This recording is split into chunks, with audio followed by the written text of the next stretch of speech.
A referendum on electoral reform was held on Jersey on April 24, 2013.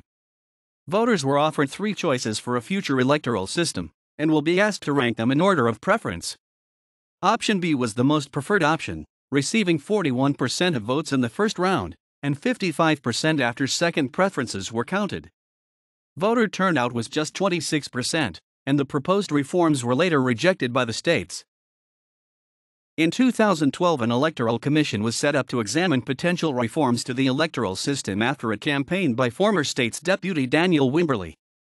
The current system provides for a 51-seat states, with constituency size ranging from 1,200 to 98,000 residents.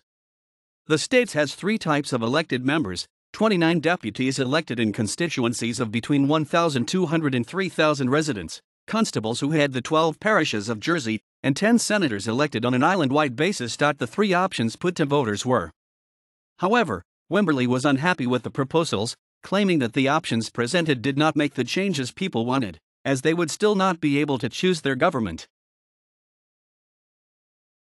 Voters were asked to rank their preferences.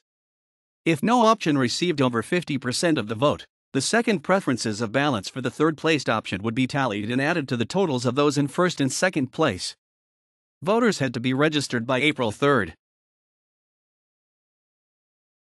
Option A was supported by the A team, who claimed it was simple, fair, and equal, and its implementation would mean that for the first time, all islanders will have an equal say in how the states is made up. Supporters of Option B claimed that removing the constables from the states would lead to parishes being unrepresented, whilst supporters of Option C claimed that keeping the senators was important, describing them as the most representative elected office and therefore the most democratic.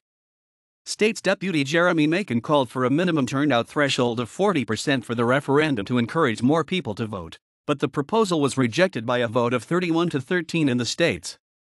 A proposal by Constable Phil Rundell for a 51% threshold was rejected by 36 to 7. Adrian Lee, an expert on Jersey politics, claimed that turnout would probably be low enough for the states to ignore the results. In March, Senator Lyndon Farnham asked the Treasury Minister for £5,000 to be given to each of the campaign groups, and for each campaign spending to be capped at £10,000. Farnham is supporting the Option C campaign. The states voted on adopting the reforms in July 2013, but rejected them by a vote of 28 to 21, with one abstention. Following the vote, Simon Crowcroft resigned as chairman of the Privileges and Procedures Committee,